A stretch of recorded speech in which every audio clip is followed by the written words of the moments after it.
Du 6 au 9 juin 1950, le troisième plénum du 7e comité central du PCC se tient à Beijing. Le dossier économique est au centre de cette réunion, ce qui démontre que le travail du parti est passé de la guerre révolutionnaire au développement économique. Le 25 juin 1950, la guerre civile éclate en Corée. Les États-Unis envoient immédiatement les troupes militaires et parallèlement, la 7e flotte américaine fait intrusion dans le détroit de Taïwan.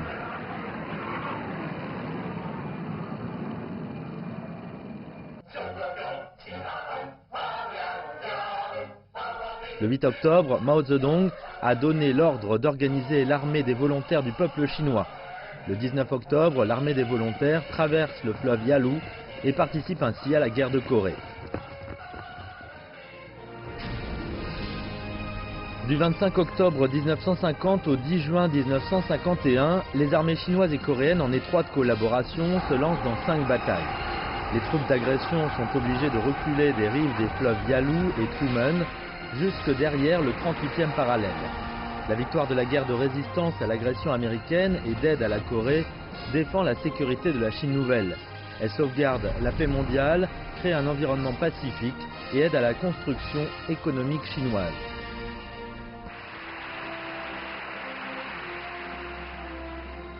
Le 15 juin 1953, Mao Zedong propose officiellement la ligne générale dans la période de transition. Par la suite, les 3 grandes transformations sont progressivement mises en œuvre.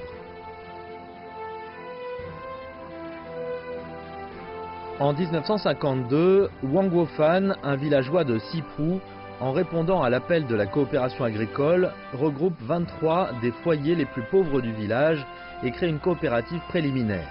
Ils ont réussi à sortir de la pauvreté en 3 ans.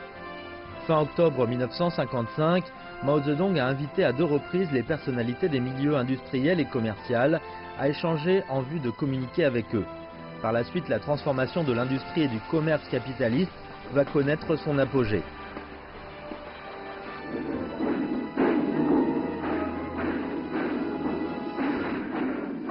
À la fin de 1956 s'annonce l'achèvement de la transformation des sociétés privées en sociétés mixtes à travers le pays. Suite à la réalisation de la transformation socialiste, le régime économique socialiste, basé sur la propriété publique des moyens de production et la loi de la répartition selon le travail fourni, a été établi en Chine.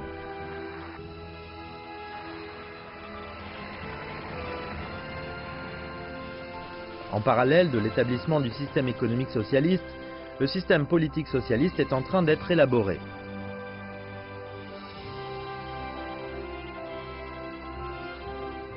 Le 15 septembre 1954, la première session de la première Assemblée populaire nationale, très attendue par le public, s'est ouverte dans la salle Huaizhentrang à Beijing.于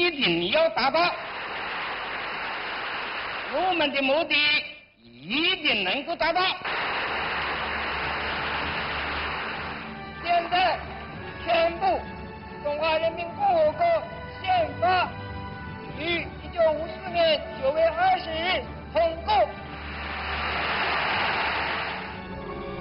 这宣布中华人民共和国主席选举的结果，投票的总数1210票，毛泽东得1210票当选。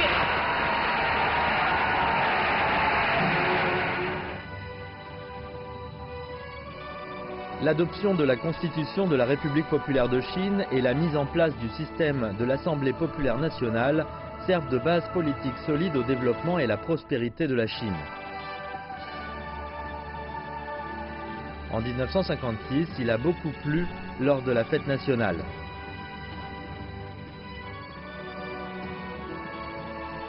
Du haut de la porte Tiananmen, Mao Zedong salue de la main les militaires et les civils tout en souriant. Il passe en revue les militaires des 3 corps de l'armée populaire de libération de Chine. La foule en liesse défile sous une grande pluie. La jeune République populaire avance à grands pas sous les épreuves.